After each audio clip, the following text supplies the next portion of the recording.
Welcome to EWTN Pro-Life Weekly, your weekly dose of the top pro-life news and issues, all from a Catholic perspective. I'm your guest host, Dr. Gracie Christie, filling in for Catherine Hadro while she's away. Thank you for joining us. In this week's show, Catholic bishops are launching a new program to support pregnant and parenting mothers in need. Kat Talalas, Assistant Director for Pro-Life Communications at the United States Conference of Catholic Bishops, joins us to discuss the program. Planned Parenthood launched a new app to locate their abortion facilities. We Speak Out. And this. I would say our group has been a huge comfort to talk with other parents who understand where you're coming from and really encourage you not to be afraid. We bring you the story of a group of mothers supporting each other on their journey to raise their children with special blessings. But first, our top story. A jury awarded Planned Parenthood and its affiliates over $2 million in damages in a trial regarding the Center for Medical Progress undercover investigation into the abortion business. After a 6-week trial in San Francisco, a jury found that the Center for Medical Progress investigators violated federal recording laws. The jury awarded Planned Parenthood nearly $2.2 million in the abortion giant's federal civil lawsuit against the Center for Medical Progress. The Center for Medical Progress released a series of undercover videos in 2015 alleging that Planned Parenthood executives sold the body parts of aborted babies to researchers for profit. Planned Parenthood denied the allegations. In a statement, Center for Medical Progress founder David DeLayden said the verdict sets, quote, a dangerous precedent for citizen journalism and First Amendment civil rights across the country. Joining us now from Ventura, California is Katie Short, Vice President for Legal Affairs at Life Legal Defense Foundation. Katie, thank you for being here. Thank you for having me. Katie, tell us what happened in this case. Well, most recently, on Friday, this past Friday, the jury came back with a verdict against all the defendants in the Planned Parenthood's litigation against David DeLayden and the Center for Medical Progress. There were 7 defendants altogether, including David and CMP, and the jury returned a verdict finding everyone liable on everything, regardless of whether there was evidence that various people had been involved in various aspects of the project or whether various recordings had even taken place. The jury just marched through the verdict form, yes, yes, yes, yes, yes, right down the line, and also awarded damages of almost everything that Planned Parenthood wanted, not all, but quite a bit of it. Katie, the jury found that the defendants violated federal recording laws, but you argue that isn't actually the case. Can you explain?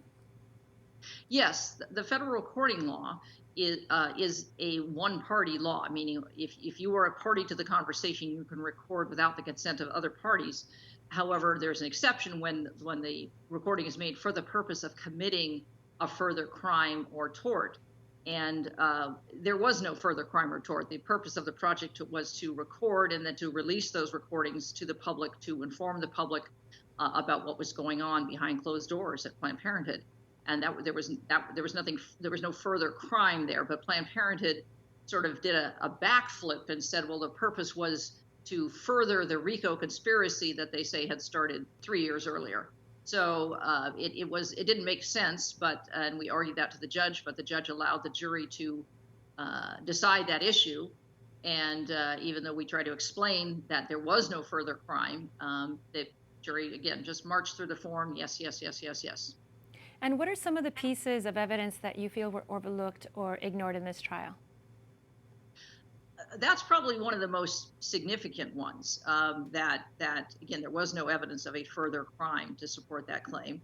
Also, just going through the various recordings, Planned Parenthood had to show that those people were recorded, as Planned Parenthood employees, as people who were speaking on behalf of the corporation, who were targeted because of that, because they could reveal internal matters. But the way Planned Parenthood presented its case, it presented a lot of videos with no sound. It presented very short clips that you couldn't tell what was going on. And yet, in spite of that, again, presented with a verdict form, jury just said yes, yes, yes to everything. Even though, I mean, there were recordings on the verdict form, recordings of people who had never even been identified in the trial, names that they had never seen before. And yet they said, yes, that person was recorded too. And what kind of precedent does this verdict set for the First Amendment rights of investigative journalists?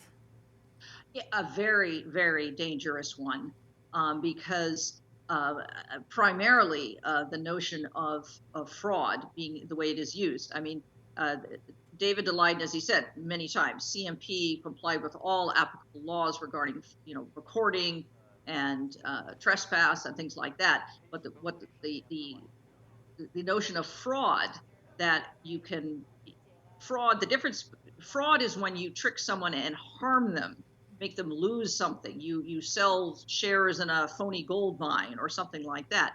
In this case, although undercover journalists do use misrepresentation to get the information, to publish it, and in this case, the judge allowed the jury to award damages for calling that a harm to Planned Parenthood when people reacted to videos. And when Planned Parenthood said, "Whoa, we better stop that from happening again, so we're going to put in these procedures, and we're going to consult people, very expensive consultants," and he allowed those to be counted as damages. So from now on, an undercover journalist who misrepresents himself, as they do, to get a story, all the person who was tricked has to do is say, "Oh, well, then I spent lots of money to make sure that didn't happen to me again," and the journalist would be liable. And what are the next steps in this case? Well, we are going to be filing post-trial motions to attempt to rectify some of the things that the jury did, where they were finding liability where there was simply no evidence. That's the first step. And then the second will be an appeal to the Ninth Circuit. Katie Short, Vice President of Legal Affairs at Life Legal Defense Foundation. Thank you, Katie. Thank you. Joining us now in studio is Mallory Quigley, Vice President of Communications at the Susan B. Anthony List. Thank you for being here, Mallory. It's great to be with you, Dr. Gracie. Mallory, what's your reaction to the verdict? Yes, well, it certainly is an absolute travesty that this verdict. I mean, citizen journalists have been doing this from the beginning of time, and all of a sudden, because it's the abortion industry, they're getting special privileges. I mean, it reminds me so much of the case of Dr. Kermit Gosnell. The grand jury in that case said that they thought the reason that the brutalities and atrocities going on inside that clinic went unanswered for so long was because the subject was the political football of abortion. And I think that's what we have here with the abortion industry getting special privileges. But this Judge Orrick, he's stacked the decks against David from the beginning. He should have recused himself. He's got ties himself to Planned Parenthood. His wife has been very vocally pro-abortion, and there was all sorts of things just over the course of these weeks that were putting, stacking up negatively against David. And Mallory, remind us what the undercover videos uncovered. Yes, well, so it's hard to forget in a way. I mean, these videos really shocked the conscience, I think, of our nation, showing Planned Parenthood employees and others in the abortion industry, these people at these so-called fetal tissue procurement agencies, very graphically talking about the destruction of unborn human life, haggling over the price of organs, talking about, manipulating the abortion procedure to yield an intact baby's body so that they could, the vivisection to extract these intact organs, because of course the more intact they are, they'll fetch a higher price on this black market. It was truly shocking and a rare concession from then Planned Parenthood president Cecile Richards. She had to address this head on, saying, apologizing for the language used by some of her employees. And the Senate Judiciary Committee and the House Select Panel on Infant Lives made 13 criminal referrals to the Justice Department after their investigation into Planned Parenthood and others in the abortion industry. Did anything ever come from this? Yes, well, it's important to remember that David's videos are what prompted those congressional investigations. So clearly, Congress, you know, the United States government thought that what the videos revealed was worth investigating, and absolutely right, 13 referrals to the Department of Justice. The committees can't comment on ongoing investigations, and neither can the Department of Justice. We just have to trust. It's really a wait, pray and wait situation, you know, that our allies in Congress did their due diligence to put forth those referrals.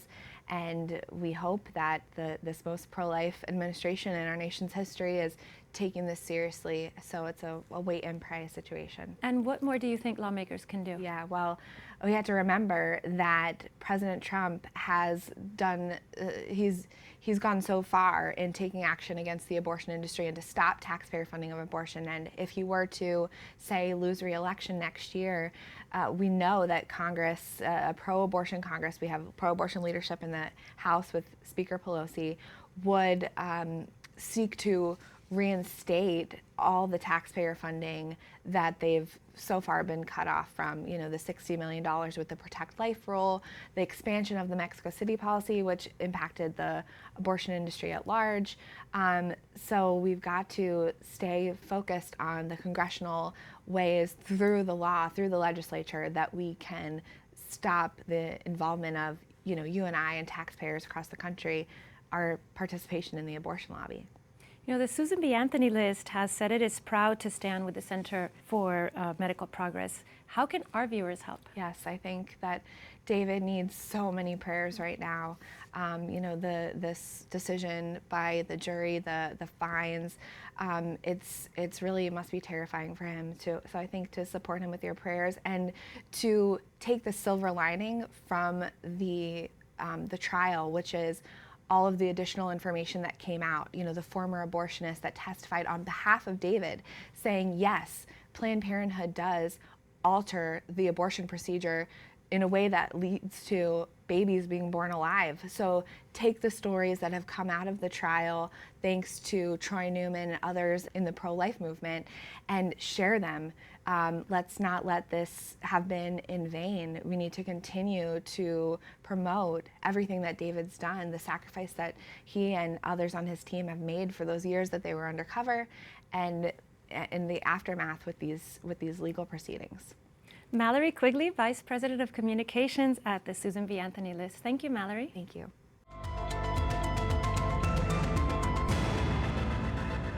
The Trump administration has made significant progress in implementing pro-life policies internationally, such as the Protecting Life and Global Health Assistance Program and updating the Mexico City policy.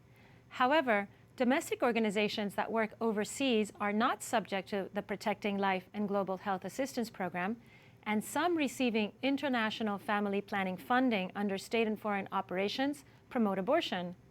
The Shaheen Amendment to the Senate State and Foreign Operations Bill would increase funds to these groups, and that brings us to this week's call to action. Go to prolifeweekly.com to tell Congress not to increase funding for so-called international family planning groups, as the money will be used to promote abortions. Once you get to this website, you will be able to type in your basic information so we can tailor this message for your specific lawmaker and send it straight to them. Again, the Shaheen Amendment to the Senate State and Foreign Operations Bill would increase funds to groups that actively promote abortion. It's important that the pro-life movement tells Congress not to increase funding for these groups. Tell Congress not to increase funding for so-called international family planning groups by going to prolifeweekly.com. Turning now to our next story, Catholic bishops are launching a new program to support pregnant and parenting mothers in need. In honor of the 25th anniversary of Evangelium Vitae, the U.S. Catholic bishops will launch the program Walking with Moms in Need, a Year of Service. The program will assess, expand, and communicate resources to pregnant mothers and families in need through educational materials and an inventory of local resources. The year-long nationwide effort will begin March 25th, 2020. Kat Talalas, Assistant Director for Pro-Life Communications for the Secretariat of Pro-Life Activities at the United States Conference of Catholic Bishops, joins us now from Washington. Kat, thank you for being here. Thank you, Gracie. Tell us about the Walking with Moms in Need, a Year of Service program. So we know from statistics from abortion providers that women who are considering abortion and choosing abortion are disproportionately low income and unmarried. And these women need access to services. They need a community around them supporting them so that they can choose life. And at the Pro-Life Secretariat, we believe that parishes are really well positioned to be this community. So the Walking with Moms in Need initiative started as an idea to promote parish involvement in the community and helping parishes get involved to support women who are in difficult or challenging pregnancies. We really thought that the 25th anniversary of Evangelium Vitae in March was a fabulous opportunity to kick off this year and to get parishes involved. You know, there are pro-abortion activists who argue that the pro-life movement is really just pro-birth. Can you speak to how the church does help pregnant women and parenting mothers? The church really offers nonprofit support services like no other. We have over 150,000 low-income women giving birth in Catholic hospitals every single year. We have organizations like Catholic Charities, which serves tens of thousands of families in need. That's to say nothing of aid societies like St. Vincent de Paul or the Knights of Columbus, and religious communities like the Sisters of Life, who are so committed to serving women in need and their children throughout the life spectrum. So we know that the church offers these fantastic services. But one thing the church doesn't always do is track and communicate their good work.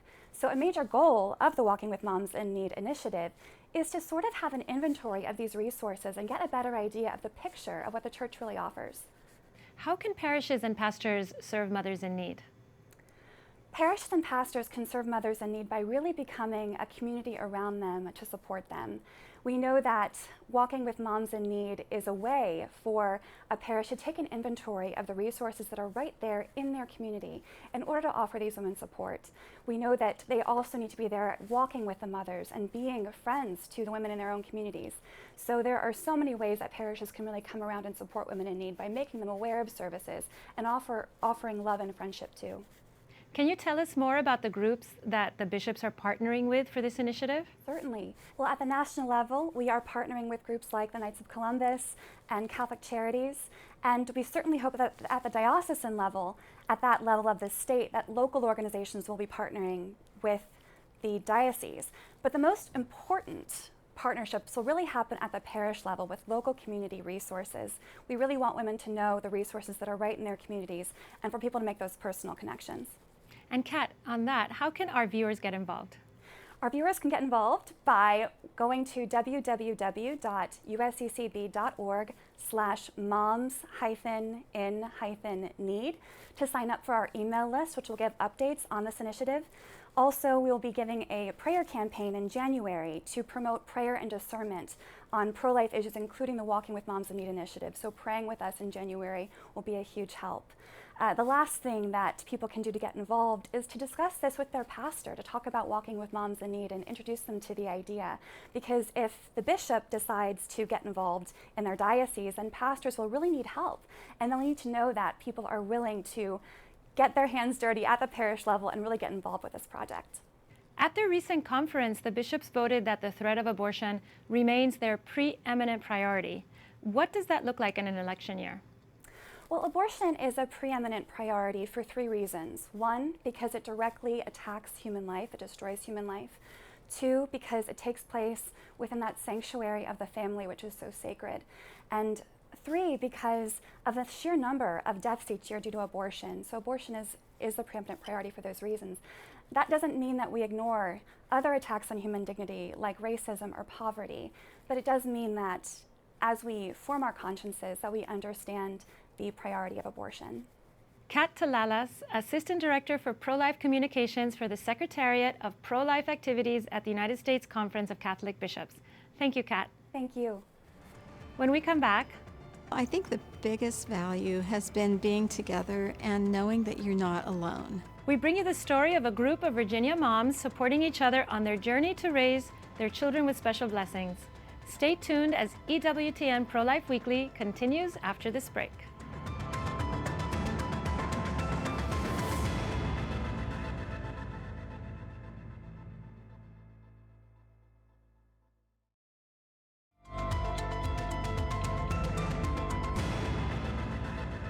Welcome back to EWTN Pro-Life Weekly. I'm Dr. Gracie Christie, filling in for Catherine Hadro.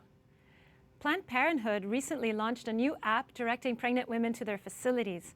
That is this week's Speak Out segment. The app, called the Abortion Care Finder, directs users to the nearest Planned Parenthood abortion facility after they enter their zip code and the length of their pregnancy. In a statement, Alexis McGill-Johnson, the acting president and CEO of Planned Parenthood Federation of America, said the organization is, quote, committed to providing abortion and will do, quote, whatever it takes to help people access that care. As a doctor, I can tell you that abortion is not health care.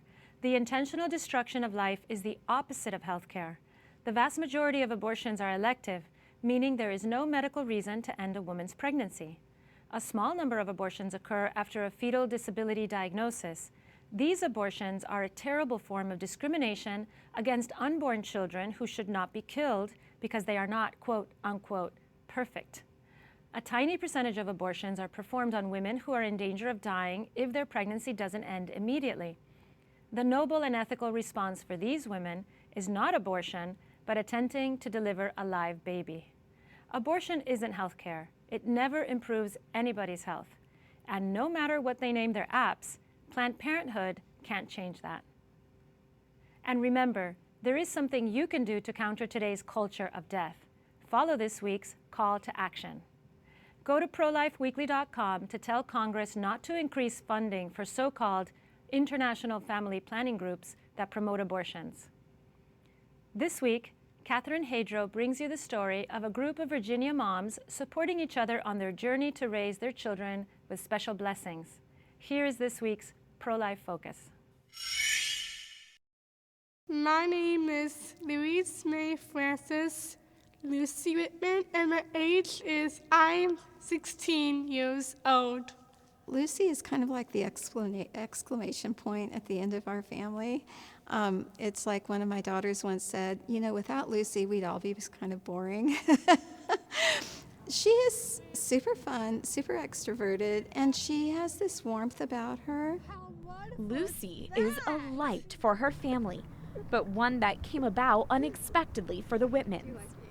Lucy came along late in our life. We had had 4 children, and there had been a space of 11 years without any children. We had a couple miscarriages, and I was just so sure that it was over, and then lo and behold, I found out I was expecting. So by the grace of God, she's a healthy child, and and we found out definitively at birth that she did have Down syndrome. The Down syndrome diagnosis was a surprise, one that other families were facing as well. Fiona has 4 older brothers and 1 younger brother, and she is now 15 and has Down syndrome. Catholic mother Sally Crocker first met Whitman at a Christian support group in Virginia for families raising children with special needs. But 10 years ago, after meeting another Catholic mom there, the 3 decided to create a group specifically for Catholic mothers called Special Blessings Moms. The thing about being a mom of a person with special needs is that you are somewhat isolated, and there aren't that many families around you. And I did have the good fortune to meet Sally, and she also has a daughter with Down syndrome, and we just decided we were going to do this, and I'm so glad we did. The concept is simple. They meet once a month at All Saints Catholic Church in Manassas, Virginia, to build community, share resources, and hear from expert guest speakers. The group has been a gift for these families already. For example, following years of therapy, Crocker's daughter Fiona was nonverbal.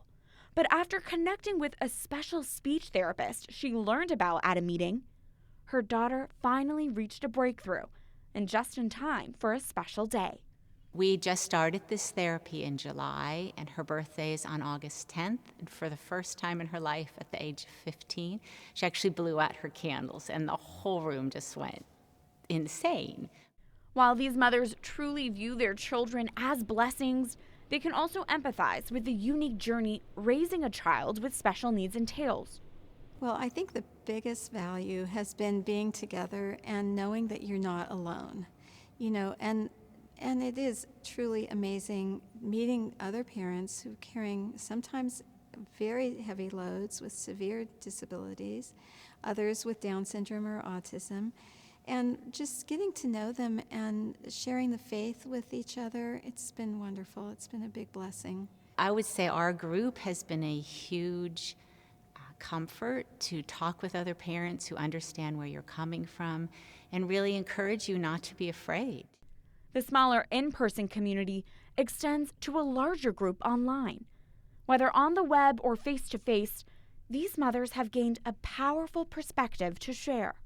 In her own way, she has evangelized us and helped us to be better people. Fiona is extremely lovable.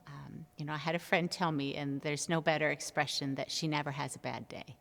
Like, she always has a smile on her face no matter what happens. I'm sure I've never seen her angry, perhaps disappointed occasionally, but she thinks the whole world is there for her. And so everywhere we go, we meet everyone, whether I want to or not.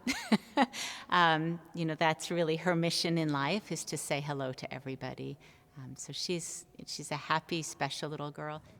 They hope other moms walking this path know they're not alone either, and they too can cultivate this kind of community.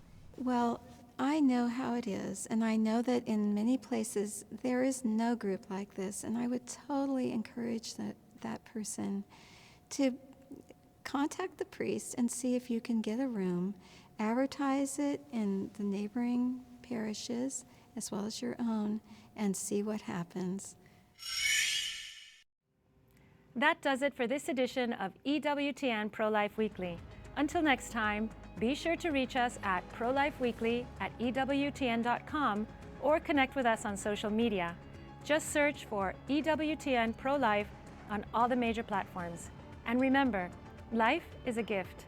Your life is a gift. God bless.